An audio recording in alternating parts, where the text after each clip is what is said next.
Good afternoon. I'm Commander Ibad Khan, and I'm representing the Clinician Outreach and Communication Activity COCA with the Emergency Risk Communication Branch at the Centers for Disease Control and Prevention. I would like to welcome you to today's COCA Call, what clinicians, pharmacists, and public health partners need to know about antibiotic prescribing and COVID-19. All participants joining us today are in listen-only mode. Due to technical difficulties, closed captioning is not available for the live webinar today. However, please note that a transcript and closed caption video will be available on demand on the COCA Call's webpage shortly. Free continuing education is offered for this webinar. Instructions on how to earn continuing education will be provided at the end of the call. In compliance with continuing education requirements, CDC, our planners, our presenters, and their spouses, partners wish to disclose they have no financial interests or other relationships with the manufacturers of commercial products, suppliers of commercial services, or commercial supporters. Planners have reviewed content to ensure there is no bias. The presentations will not include any discussion of unlabeled use of a product or a product under investigational use, except Dr. Lori Hicks would like to disclose that she will be advising against using medications that are not supported by data or recommended for treating COVID-19, for example, hydroxychloroquine. CDC did not accept commercial support for this continuing education activity. At the conclusion of today's session, participants will be able to accomplish the following: describe the impact of the COVID-19 pandemic on antibiotic prescribing, discuss opportunities to improve antibiotic prescribing for patients who have COVID-19, and identify strategies and resources to support antibiotic prescribing decisions and educate patients about appropriate antibiotic use. After the presentations, there will be a Q&A session. You may submit questions at any time during today's presentation. To ask a question using Zoom, click the Q&A button at the bottom of your screen, then type your question in the Q&A box. Please note that we often receive many more questions than we can answer during our webinars. If you're a patient, please refer your questions to your healthcare provider. If you're a member of the media, please contact CDC Media Relations at 404-639-3286 or send an email to media@cdc.gov. We have introduced self-knowledge checks throughout this presentation. We hope you enjoy these opportunities to assess your understanding of today's session. Please do not type your answers to these knowledge checks into the Q&A box, as this may disrupt the Q&A portion at the end of the session. I would now like to welcome our presenters for today's COCA Call. We're pleased to have with us Captain Lori Hicks, who's the Director of the Office of Antibiotic Stewardship in CDC's Division of Healthcare Quality Promotion. Dr. Christopher Evans, who is with the Healthcare Associated Infections and Antimicrobial Resistance Program at the Tennessee Department of Health. Dr. Jeffrey Gerber, who is an Associate Professor of Pediatrics and Epidemiology at the University of Pennsylvania School of Medicine and an attending physician in the Division of Infectious Diseases at Children's Hospital of Philadelphia, and Dr. Payal Patel, who is an Associate Professor of Infectious Diseases with the University of Michigan Health System and the Medical Director of Antimicrobial Stewardship with the VA Ann Arbor Healthcare System. It is now my pleasure to turn it over to Captain Lori Hicks. Captain Hicks, please proceed. Thank you so much, Dr. Khan and Commander Khan. This is Lori Hicks speaking on behalf of CDC's Office of Antibiotic Stewardship in the Division of Healthcare Quality Promotion. And some of you may know that today is the first day of U.S. Antibiotic Awareness Week, and I thank you for taking the time out of your very busy schedules to join us today. During the COVID-19 pandemic, antibiotic use varied across healthcare settings, but as you will see in the upcoming slides that I'm going to share with you, azithromycin prescribing was higher than expected in all settings. Next slide. The data I'm about to show you provide a snapshot of antibiotic use across human healthcare during the COVID-19 pandemic. The hospital data come from 526 hospitals reporting to CDC's National Healthcare Safety Network, or NHSN. The nursing home data are from PharMerica, a long-term care pharmacy vendor capturing data from about 1,900 nursing homes.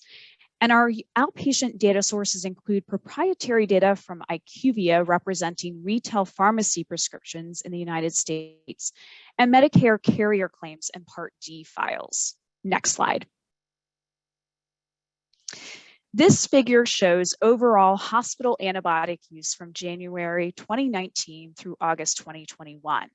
And you can see early in the pandemic, hospital antibiotic use increased, but was lower in 2021 compared to 2019. The orange line is representing the overall rate of antibiotic use, and that was calculated by summing total days of therapy and dividing that by total days that patients were present. Early in the COVID-19 pandemic in March and April 2020, even though the number of admissions shown in light blue bars fell dramatically, you can see that drop off, antibiotic use increased coinciding with the start of the pandemic. And while you can see that there have been fluctuations, the peaks in antibiotic use appear to correspond with the times that COVID-19 cases were highest. Next slide. Hospital antibiotic use fluctuations appear mostly driven by use of azithromycin and ceftriaxone, which you can see in dark blue and light orange respectively. As COVID-19 cases go up in March and April of 2020, and again last winter, so does azithromycin and ceftriaxone use. Next slide. So now we're going to transition to the nursing home setting, where the story is maybe a little bit different, but not all that much different from the acute care setting. Overall, nursing home antibiotic prescribing decreased during the pandemic. The orange line reflects the number of residents receiving antibiotic prescriptions per 1,000 residents in nursing homes from January 2019 through August 2021. Antibiotic use was 5% lower on average in 2021 compared to 2019. And this decline may be attributed to decreases in the resident population during the pandemic, which you can see represented by the gray line. But the other reason for this is that we think the proportion of short stay residents, so residents often coming directly from a hospitalization, those people may be more likely to require an antibiotic, so there were fewer of those types of residents in nursing homes. The resident population remains lower than pre-pandemic levels through August of this year. Next slide. Despite the overall increases in antibiotic prescribing, nursing home azithromycin and ceftriaxone prescribing increased in 2020 and 2021. Compared to 2019. And you can see the peaks here are most notable for azithromycin, which is represented in the dark blue, and then ceftriaxone is represented by the light orange line. I just want to point out that the percentages labeled at the peaks shown here for azithromycin, they're actually indicating increases month over month comparing 2020 to 2019. So just to put this into perspective, azithromycin use was 150% higher in April 2020 and 82% higher in December 2020 compared to the corresponding months in 2019. Next slide. Moving to the outpatient setting, you can see that the overall number of outpatient antibiotic prescriptions initially decreased in 2020. That's represented by the black line, but it has rebounded in 2021, and you can see that represented in the orange line. The significant decline in antibiotic prescribing in 2020 compared to 2019 likely reflects several factors. I think many of us are aware that there were changes in healthcare utilization, so decreases in visits and decreases in transmission of respiratory infections for which antibiotics are often prescribed. However, if you look closely in August 2021, antibiotic use in orange exceeds the prescribing in 2019. That is represented by the dotted gray line. So 2019 in dotted gray line, and you can see that orange line is actually surpassing the gray line in August. That was about a 3.1% increase compared to pre-pandemic prescribing. Next slide. After an initial peak in outpatient azithromycin prescribing in March 2020, azithromycin use decreased during the pandemic. However, most antibiotic prescriptions in the outpatient setting that have remained have been for azithromycin, and increases in azithromycin prescribing correspond to peaks in the pandemic. In August 2021, there was more azithromycin prescribing than during the same time point pre-pandemic. Next slide. To further explain why we're seeing these patterns in antibiotic use, we looked at patients who receive a diagnosis of COVID-19. We have found that antibiotics are commonly prescribed for patients with COVID-19. Next slide. This recently published study revealed that most hospitalized patients with COVID-19 receive antibiotics.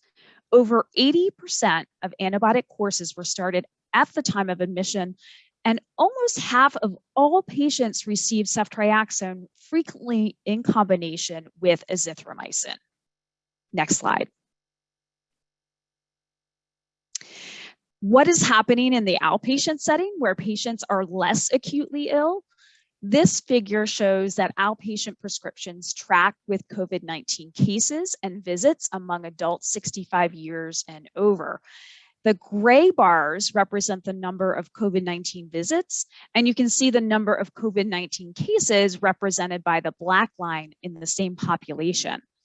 The blue portion of the bars represent the percent of visits associated with antibiotic prescribing, and this peaked in November 2020 at 33% of visits. So 33% of visits were resulting in an antibiotic prescription in November 2020. And as you can see, many outpatients receive antibiotics when they receive a COVID-19 diagnosis. And most of the antibiotic courses prescribed, while it's not listed on this slide, most of those courses were azithromycin. Next slide. To summarize these findings, I'll walk you through a quick knowledge check.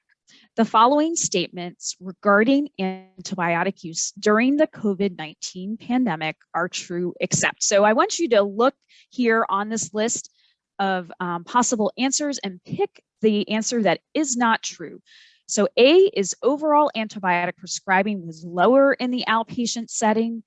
B, overall antibiotic prescribing was lower in nursing homes. Early in the COVID-19 pandemic, overall antibiotic use increased in US hospitals, but was lower in 2021 compared to 2019. D, antibiotic prescribing was uncommon for patients with COVID-19. And E, azithromycin was commonly prescribed in all healthcare settings, coinciding with peaks in COVID-19 cases. Next slide. And I think you probably know that the answer is D. Data indicate that antibiotic prescribing for patients with COVID-19 is common. So that answer D was incorrect. Was not the, I should say what the answer was false. Next slide. So with that, the next section will cover COVID-19 case studies, and I will turn the presentation over to my colleague, Dr. Payal Patel. Thank you so much, Dr. Hicks. And we are going to go through some of the things that we just heard about and think about them from a patient perspective. So we wanted to do some case studies just to think about antibiotic use and what's happened to antibiotic use in the country over the last year and a half. Next slide. So I'm going to start us off with an adult case. And imagine yourself perhaps a year ago or just a few weeks ago seeing this patient. So Mr. S is a 70-year-old man admitted to your hospital with a cough, fever, and malaise that started 2 days ago. He has a history of high blood pressure, hypertension, coronary artery disease, and diabetes. His grandson recently had a fever, and Mr. S and his wife had to care for him as he couldn't go to daycare. Next slide. When you see him on admission, he has a low-grade fever. He is not quite tachycardic. His heart rate is 94. His blood pressure is okay, but he's satting about 93% on 2 liters of oxygen. He's coughing, and he has some decreased sounds at the bases of his lungs and some rales in his left lower lobe. Otherwise, his exam is fairly normal. Next slide. Here is some imaging and lab results. You will not be surprised to hear that radiology says they cannot rule out infection, and clinical correlation is recommended for that left lower lobe. You also see in his labs, he has a little bit of a bump in his creatinine. He usually has a normal creatinine, and his white count is just mildly elevated at 13. His rapid diagnostics come back and show that he is positive for COVID-19. His blood cultures are still pending, and otherwise he has a negative procalcitonin. Next slide. So again, with a self-knowledge check, and I want you to maybe do a thought exercise and think about yourself or your colleagues at the beginning of the pandemic versus perhaps just a few weeks ago, to think about how much things have changed in how we are treating COVID-19. So I will go through these answer choices and we'll see if you have a thought on which one you would go with. So A is start with broad spectrum antibiotics. You saw that he has something on that chest x-ray. He does have a little bit of an elevated white count, and you're waiting for some more information, but you do know that his COVID-19 PCR is positive. B would be presume that there might be a community-acquired pneumonia as well as a viral pneumonia, and treat with ceftriaxone and azithromycin. C, consider starting ivermectin. Or D, provide supportive care, initiate dexamethasone and remdesivir, and consider treatment with baricitinib or toci. Next slide. So, I just wanted to highlight, the differences in thinking about a viral pneumonia and how we've been treating COVID-19 in adults being admitted, and how things have changed really over the last year. With evidence-based medicine, we've seen that steroids do seem to help. Some of these other COVID-19 directed therapies have made it into our stewardship guidelines. And we've learned more about how uncommon bacterial infections can be at presentation. So the rationale here is antibiotics are not indicated for treatment of most patients with COVID-19. Other treatments for COVID-19 are recommended. Next slide. I just wanted to highlight here about the frequency of secondary bacterial infections in patients with COVID-19.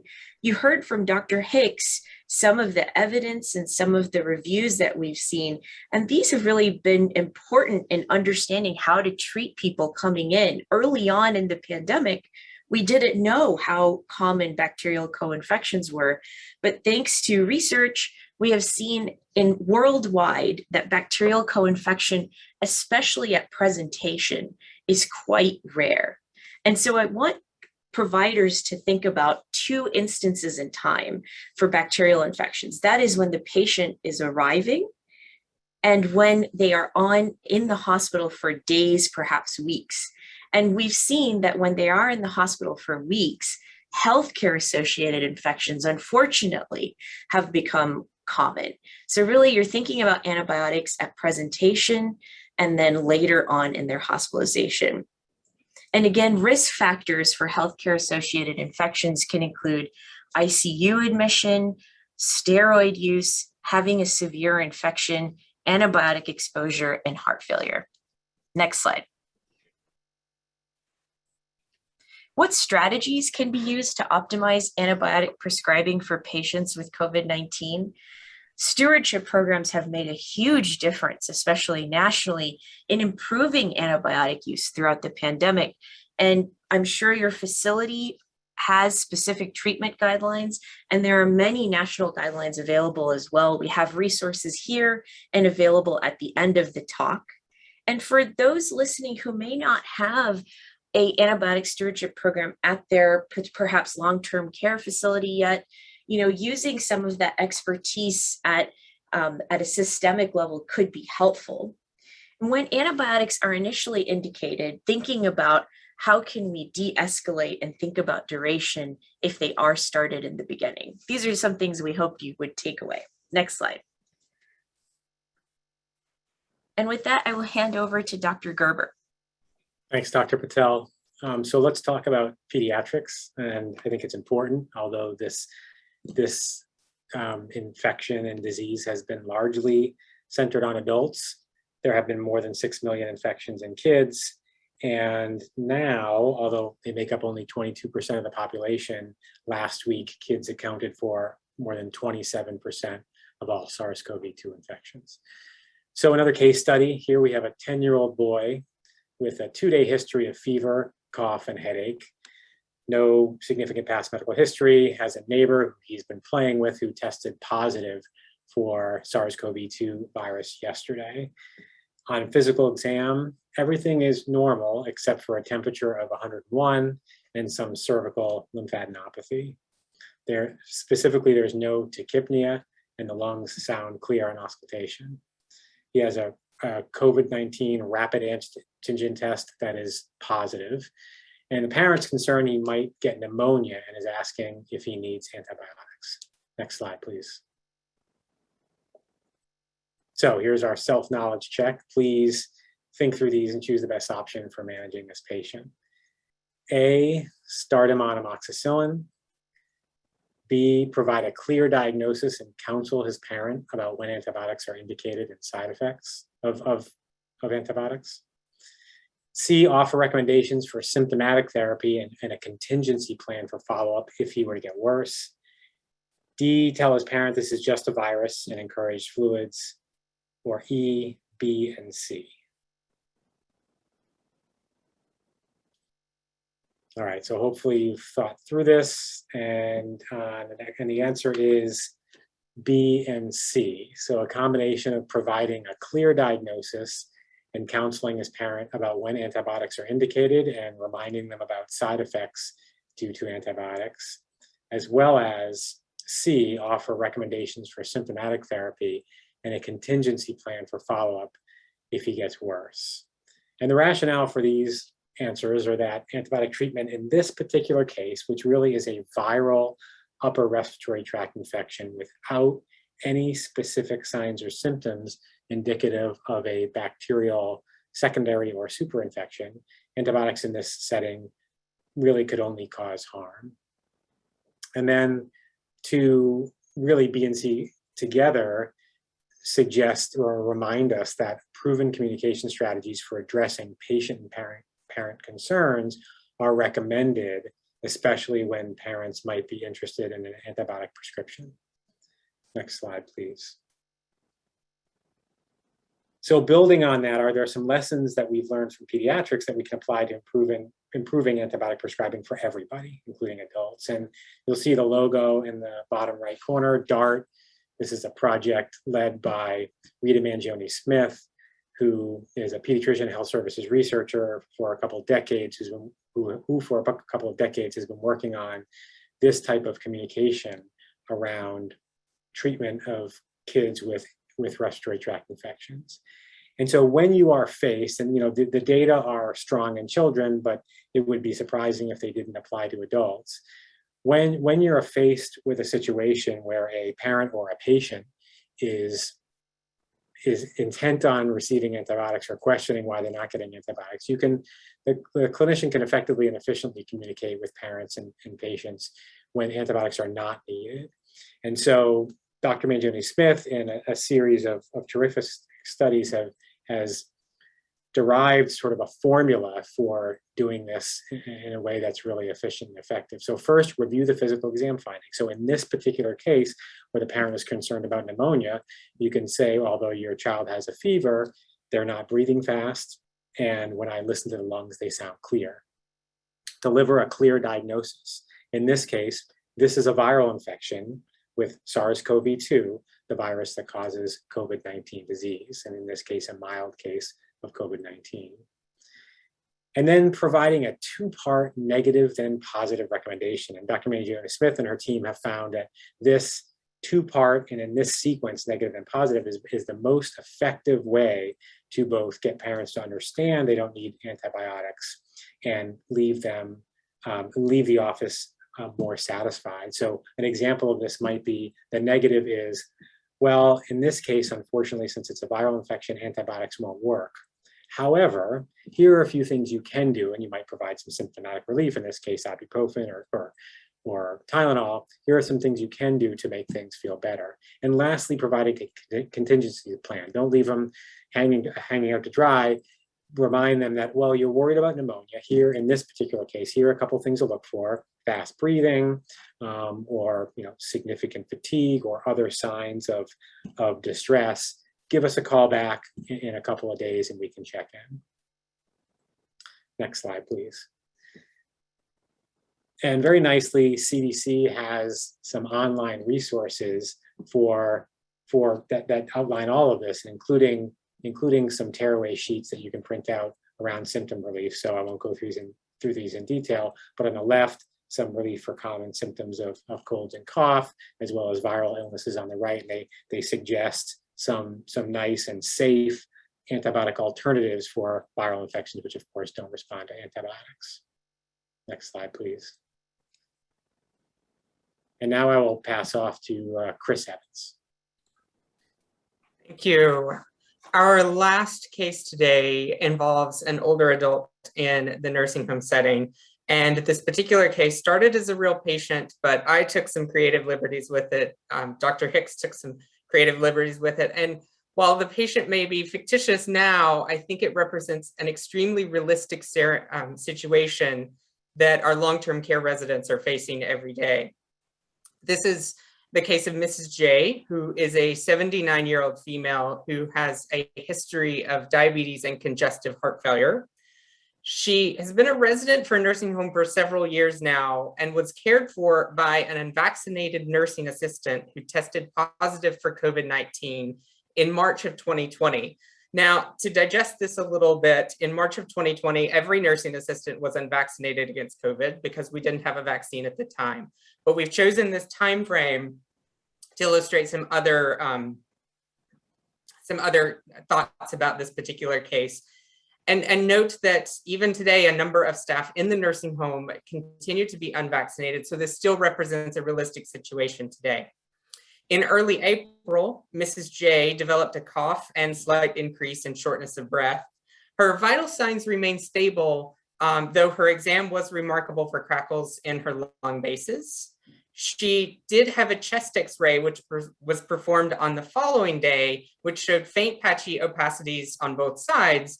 However, remember she had congestive heart failure, has had numerous chest x-rays, and all of this remains unchanged from her previous imaging. She did receive a COVID-19 test, but at the time, during the pandemic, testing was difficult to obtain. And when it was obtained, it would take anywhere from several days to a week to come back. And her COVID-19 PCR returned a few days later with a positive result. At the time of her symptoms, she started on a whole cocktail of antibiotics, including hydroxychloroquine, azithromycin, as well as ceftriaxone to cover any potential bacterial infections that she might have. Next slide, please. So this particular chart illustrates the relative change in prescribing prevalence of select antibiotics in the nursing home setting from 2019 to 2020. So comparing their 2020 usage to what we observed pre-pandemic in 2019. And I'll start with what everybody's eyes is probably most drawn to, the highest peak, which is that of hydroxychloroquine, which increased pretty dramatically in the extreme early stages of the pandemic, until the FDA came out in April and said the combination of hydroxychloroquine and azithromycin can have extreme effects on cardiac rhythm irregularities, and advised against it in that the risk of those rhythm irregularities is probably greater than the benefit that the drug might actually be giving. And in fact, by now, this, as was mentioned in the disclosure, is now really not based on strong evidence to utilize this with regards to benefiting patients with COVID-19. I will illustrate also what Dr. Hicks illustrated, which is the azithromycin line, which in the early part of the pandemic actually increased dramatically as well, up to about 150% of 2019 levels. And this one, as we saw earlier, has come down, but continues to have spikes in use throughout the pandemic.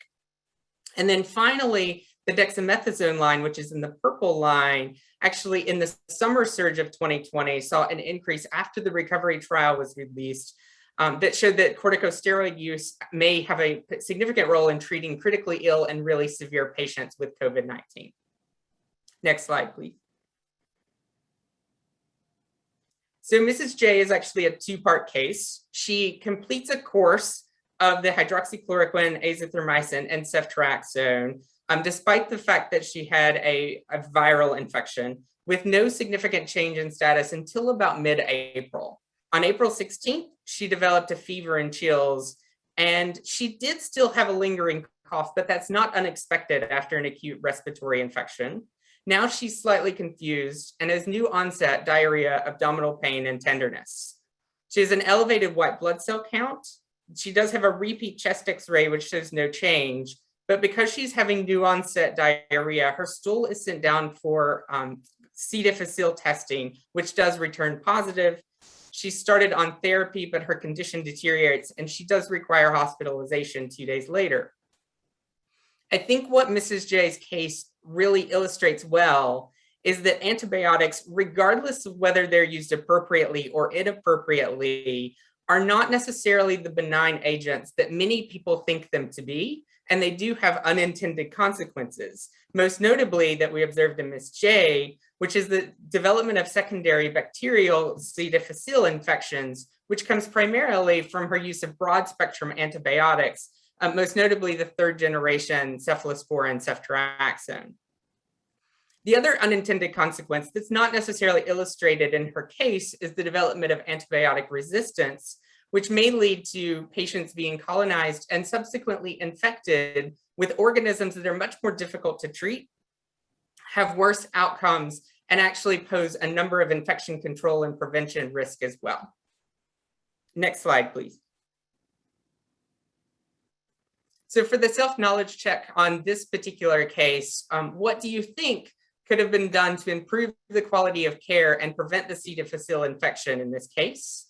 So the first one being follow the treatment guidelines for management of COVID-19 illness, not prescribing antibiotics when they provide no benefit, implementing COVID-19 vaccination and infection prevention and control measures for preventing nursing home and healthcare associated infections, leveraging consultant pharmacists to provide support for making appropriate treatment decisions, or all of the above.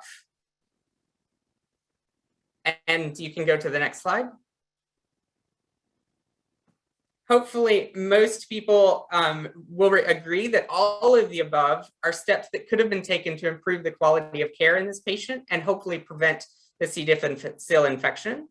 Following these treatment guidelines and avoiding prescribing antibiotics such as the ceftriaxone, azithromycin, when they provide no benefit, could have helped prevent the case of C. difficile infection.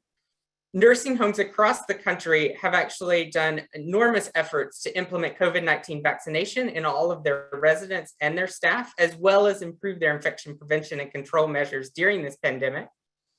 And then also every single nursing home has a consultant pharmacist. And as a pharmacist myself, I will say that we get lots of questions that are not antibiotic related, but the bulk of the questions that we respond to usually do involve antibiotics. And that pharmacists are well equipped to answer questions about choice of antibiotics, dosing of antibiotics, and duration, all of which could help to improve the quality of care in our long-term care residents. Next slide. And I think, Lori, I can turn this back over to you now. Great, thank you, Dr. Evans. And I am going to wrap up our PowerPoint presentation with a summary slide. that just gives the bottom line. The bottom line is that optimizing antibiotic use is truly about improving quality of care, and that's the goal here. We encourage those of you who are in a clinical setting to follow COVID-19 treatment guidelines, and we can share those links with you so that you have those at your fingertips. We know that adherence to infection prevention protocols help to minimize spread of COVID-19 and other infections that lead to antibiotic use. And Dr. Evans just pointed out that patients who have COVID-19 may be at higher risk for complicated healthcare associated infections. Dr. Patel mentioned this as well. We encourage you to leverage proven strategies to improve antibiotic use and educate your patients that antibiotics are ineffective treatment for viral syndromes like COVID-19. In fact, right now it's an opportune time to capitalize on the knowledge gained from COVID-19, and most people know that COVID-19 is caused by a virus. And last, but definitely not least, remember that everyone, each and every one of us, has a role to play in improving antibiotic use. And that's the case whether you're a patient, a clinician, a pharmacist, someone who works in public health, or a parent. So thank you very much for your attention, and I'll send it back to you, Commander Khan.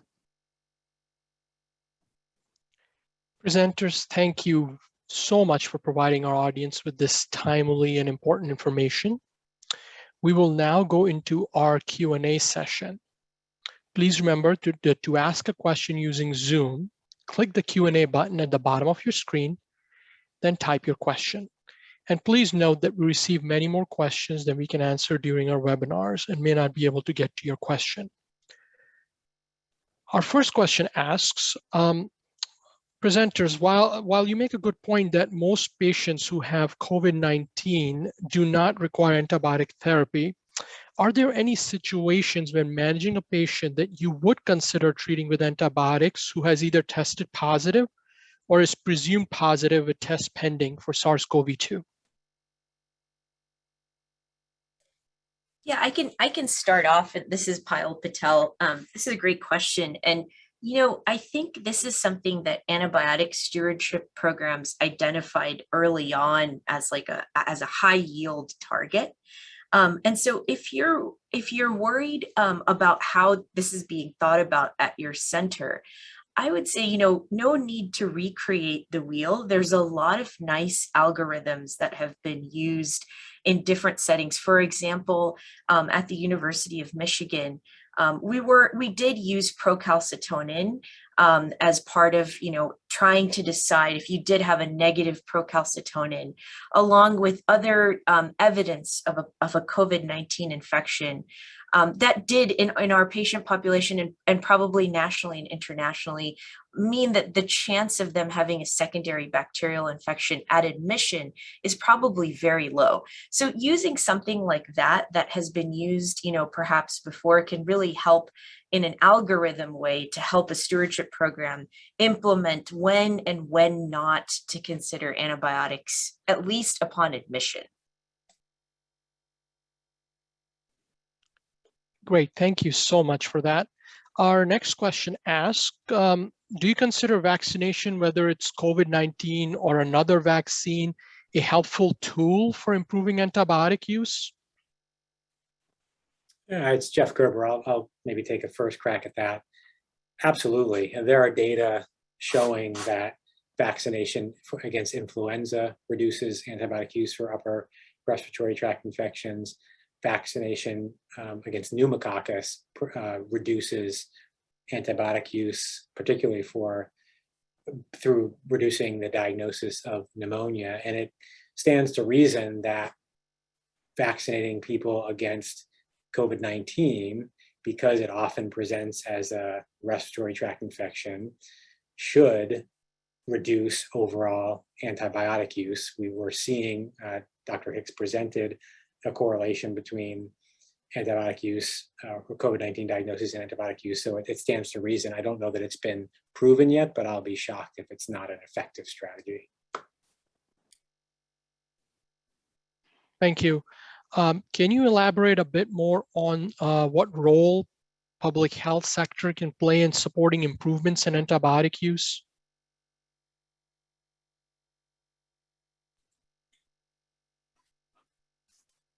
This is Dr. Evans. I'm happy to kind of, I work in the state health department. I'm happy to answer this one. So our health departments, particularly at the state level, have dedicated people working to assist in improving antibiotic use across our state, assisting facilities with implementing core elements, stewardship programs that abide by the core elements, and then tracking antibiotic use and using that antibiotic use for action. We do this in a number of settings. We do this in the acute care side using the National Healthcare Safety Network data. We do this on the outpatient side doing, as Dr. Hicks mentioned, some proprietary methods. And then a lot of times in our long-term care settings, they're done through collaborative work that we've done, getting multiple long-term care facilities on board, all in an effort to obtain those data to identify facilities that may require more intervention that we can go in and perform on-site assessments with and give very specific interventions about ways that they can improve their stewardship programs and improve their appropriate antibiotic use prescribing across the board. We do that, every state's a little bit different, but in Tennessee, those are some of the steps that we have been doing to actually try to use our antibiotics data to improve our stewardship efforts across our state. Thank you very much. Another question, where do you suggest people go who are looking for more information on improving antibiotic use in their settings?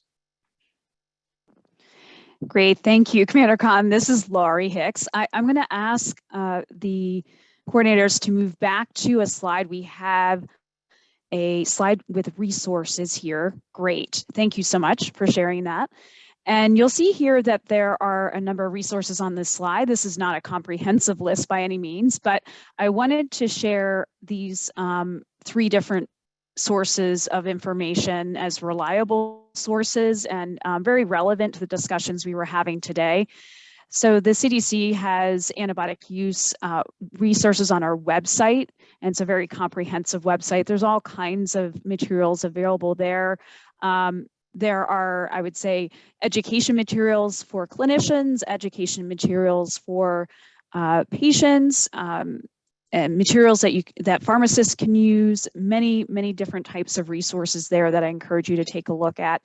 There's also a CDC training on antibiotic stewardship that's available for free continuing education. And that's also available for individuals if you're interested and participate in the CMS MIPS program. You can also get MIPS credit for participating in that training. And in terms of actual treatment guidelines for COVID-19, I highly recommend the National Institutes of Health COVID treatment guidelines. They have been the leader in this space in terms of publishing recommendations and guidelines for managing patients, along with the Infectious Diseases Society of America real-time learning network. They've also been putting out a lot of guidance for management of patients with COVID-19. You can find those resources on their website, and I also have a link to their COVID-19 guideline treatment and management section. And I don't know, Dr. Patel, I know you've been involved with the real-time learning network. Is there anything else that you would like to add?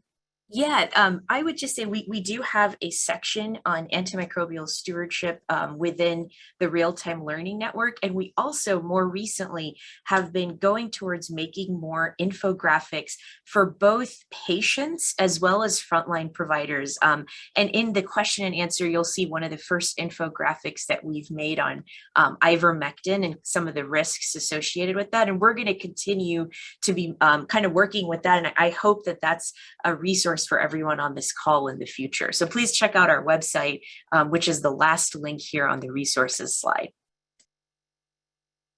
Thank you very much for sharing these excellent resources. Perhaps we can leave this slide up, and for our audience to note that The slides, including this resource slides, can be found on this COCA Call's webpage, and we'll share the link towards the end as well.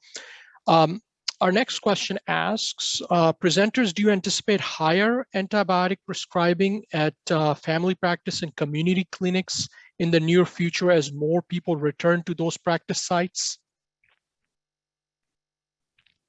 I will take a first stab at this. And I think this might, go to some of the other questions that we've had as well.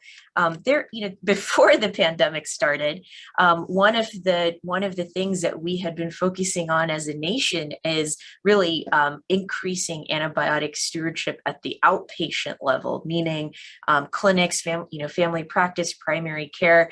And then the pandemic happened, and so it's definitely kind of been on pause for many centers.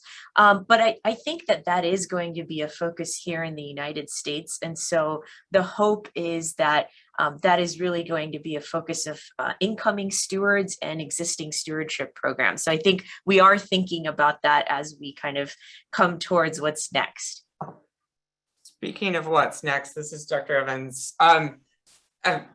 The other thing that I would just add is the utilization of telehealth services during the pandemic have increased pretty drastically. And I think what will be very curious as we go forward is to see how that continues and how stewardship translates into telehealth and telemedicine, and also how that affects antibiotic prescribing. I'm not sure that we necessarily know all of those answers yet, but it will be curious to see how that plays out in the future.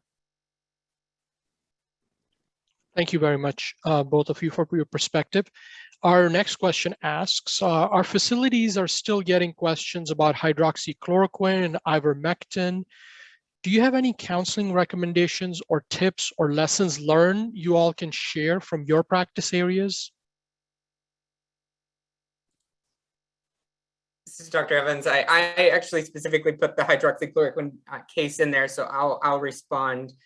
I think one of the things that truly has helped to drop the use of that particular agent or combination with azithromycin were things like the FDA's kind of warning coming out and saying, please don't do this. The combination could have adverse reactions, and the risk truly do outweigh the benefits in these cases.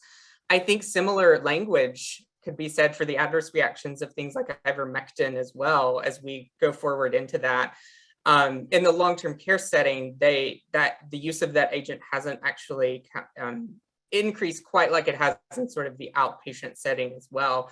But I think having strong language from entities like the CDC, from the FDA, would drive practice and offer resources for people who are seeing patients asking for those particular agents.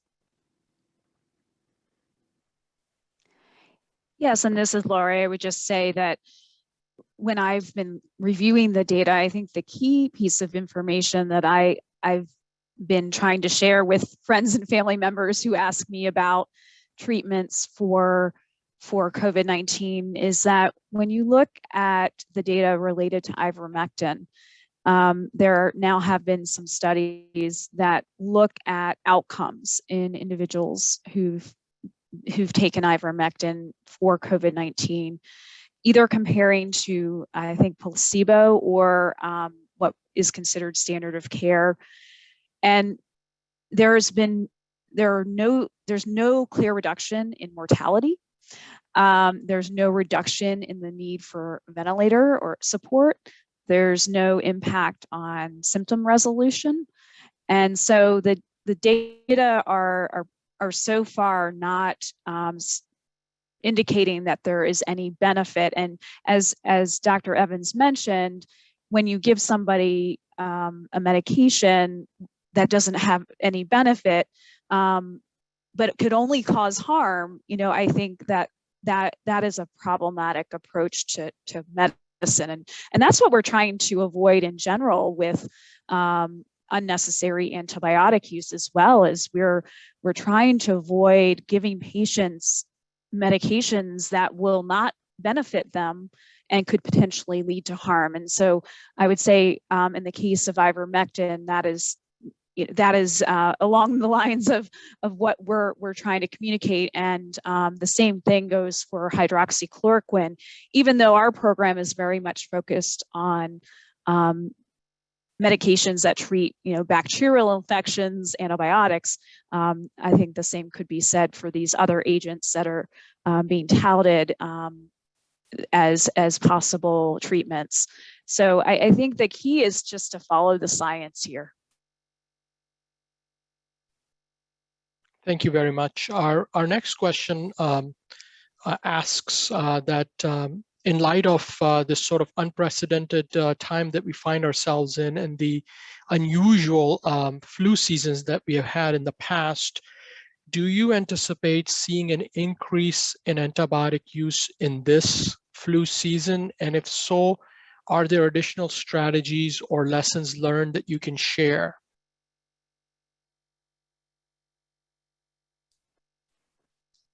Yeah, I'll take go ahead. Okay, I'll just take a first stab at this as someone who's residing, unfortunately, in a town with undergoing a major flu outbreak right now here in Michigan. I think that it's really helpful to do a thought exercise and think about this year, versus last year. Think about how we are with the COVID-19 vaccines and how things were before they were in use. And that is the same when thinking about antibiotic use. So we've had, now, unfortunately, more than a year to optimize some of the treatment guidelines that we have in place, and diagnostics as well. So many centers are testing for flu, RSV often, as well as COVID-19 together. And I think really focusing on those in the winter season will be very helpful. And I suspect that we will probably not see it worsen this year because we've had this whole time to focus on antibiotic use. And I think we should do ourselves a favor and compare antibiotic use at this time to a year ago, because I'm confident, at least in the US, that we will see an improvement. Now, will flu infections go down? I think that has more to do with human behavior, and that is a little bit more unpredictable. But that's my 2 cents.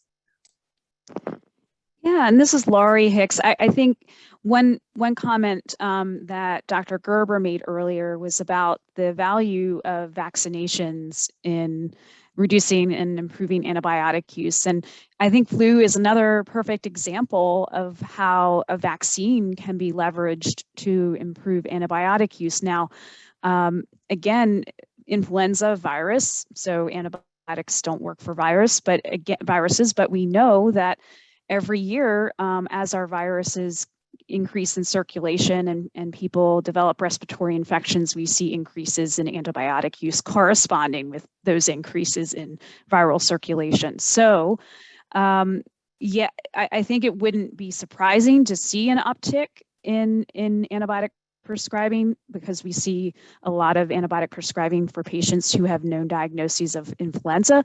But as Dr. Patel was saying, I believe that we can leverage our diagnostic resources to help inform those decisions. And the other thing is, I think in the case of influenza, and it sounds like also for COVID-19, we're going to have antiviral medications quite soon. Well, we know we have antiviral medications for flu that should be leveraged in patients who meet criteria for use of those. So I think that's the one thing I would like to say, is that sometimes we see that patients often receive an antibiotic, but not an antiviral, when the antiviral is what would actually help them and actually is what is indicated. So really trying to change the mindset that an antibiotic is the right treatment for every respiratory infection is the direction we're trying to go in. Thank you very much. Our next question asks, as a new clinical pharmacist in a healthcare setting, can you share some strategies that I can use or a role I can play in antibiotic stewardship at our healthcare system?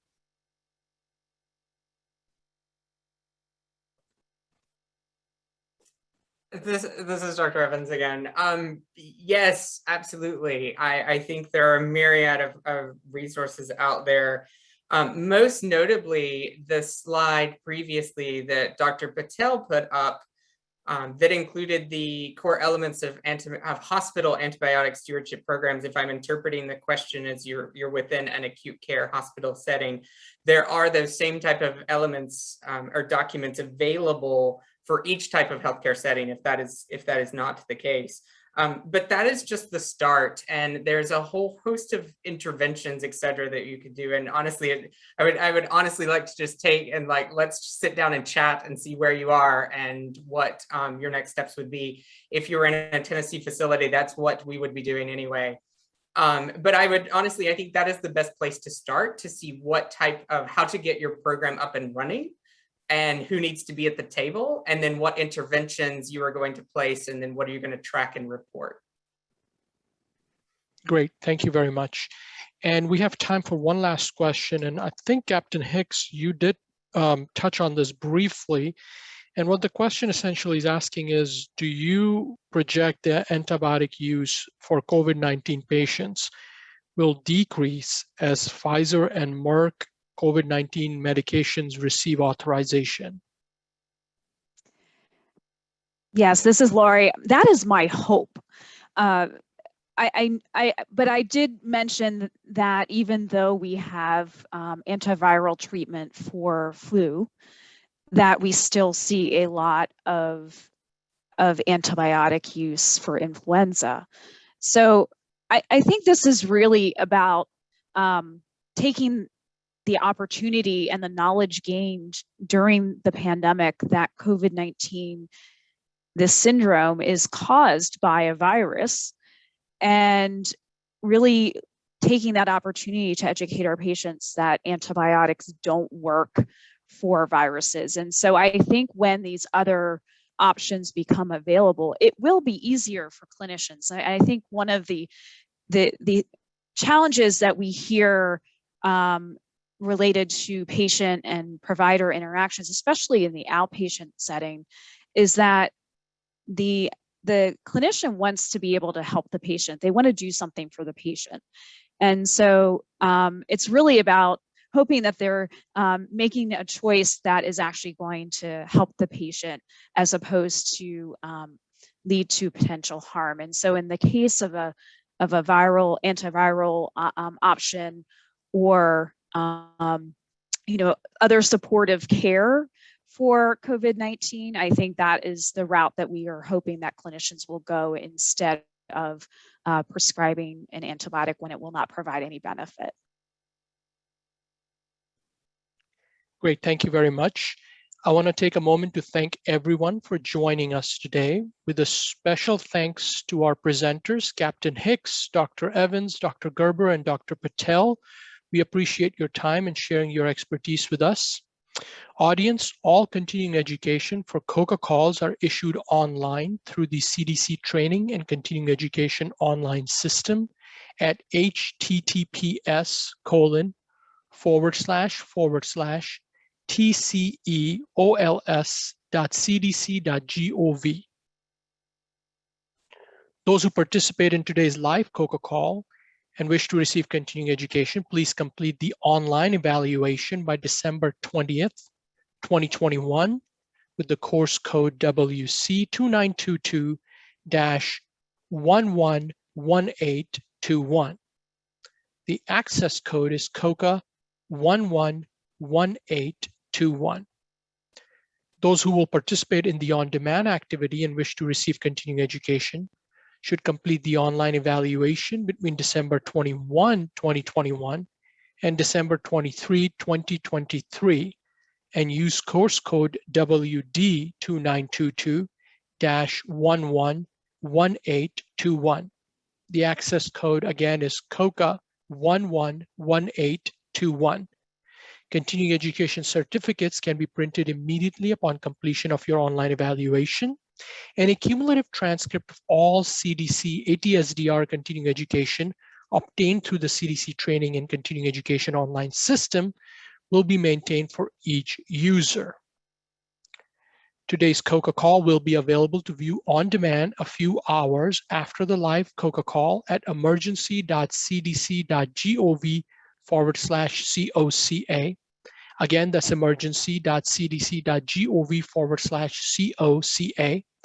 Please note that a transcript and closed caption video will be available on demand on the COCA Call's webpage shortly after that.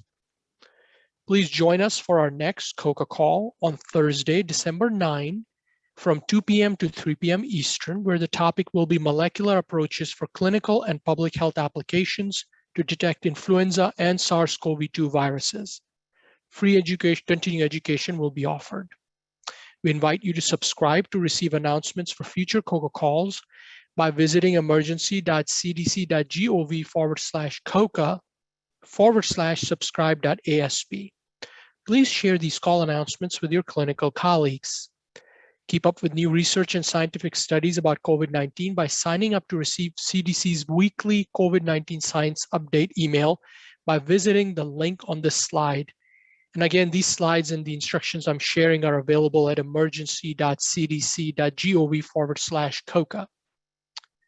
In addition to receiving announcements for future COCA Calls, your COCA subscription will ensure you also receive COCA products such as newsletters to help keep you informed about emerging public health topics. Once again, the link to subscribe to COCA is emergency.cdc.gov/subscribe.asp. We also invite you to stay connected with COCA by liking and following us on Facebook at facebook.com/CDC Clinician Outreach and Communication Activity. Again, thank you for joining us for today's COCA Call, and I hope you have a great day.